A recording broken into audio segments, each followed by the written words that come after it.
ফ্রান্সের একটা বিষয় যেটা আমি যেখানেই যাই এটা প্রত্যক্ষ করি, এবং যখন যে একটা লাইব্রেরি পাই আমি একটা বই খুলে দেখার চেষ্টা করি। আমি এখন সেলন শহরে আছি, সেলন শহর। এইখানে একটা পার্ক আছে, ঠিক পার্কের পাশে এরকম একটা লাইব্রেরি আবারও দেখতে পেলাম। প্রত্যেকটা জায়গাতে আমি যেখানেই ফ্রান্সের গিয়েছি প্রত্যেকটা জায়গাতে এরকম লাইব্রেরি থাকে, এরকম ফ্রি বইগুলো থাকে।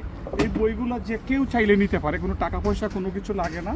এবং একটা বিষয় যদি দেখাই আপনাদেরকে, আমি যদি দেখি এই বইটা কত পুরাতন, তাহলে একটা বিষয় একটু আমরা দেখবো এটা প্রিন্টেরটা কত সালে প্রিন্ট করা হয়েছে। এটা 1793 সালে প্রথম এটা লেখা হয়েছিল বইটি। এবং এই বইটাই তারা এখানে রেখেছেন। আপনার চিন্তা করা যায় যে বাংলাদেশে এটা দুর্লভ বই বলে হয়তো এই বইটাকে অনেক টাকা পয়সা না, কিন্তু এসব দেশে এইসব জায়গাতে বিভিন্ন ধরনের বই যার ইচ্ছা সে বই পড়ে এখান থেকে নিয়ে আবার কেউ নতুন নতুন বই কিনে এখানে দিয়ে যায়। এই যে তাদের দেশের মানুষ, আপনি যদি ট্রেনে যান বাসে যান দেখবেন আমাদের মতো বাংলাদেশের মতো দেশের মতো ডিভাইস নির্ভর না। কারণ তারা এই বইগুলো নিয়ে বইগুলো পড়ে বইয়ের প্রতি এতটা অভ্যস্ত হয়ে যায় যে তারা আসলে সবসময় পড়ে।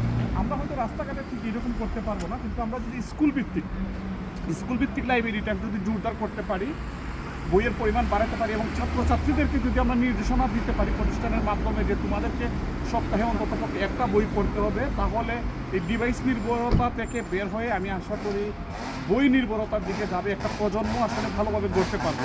এটা আসলে আমাদের নীতি নির্ধারক যারা আছেন আমি আশা করি তারা দেখবেন।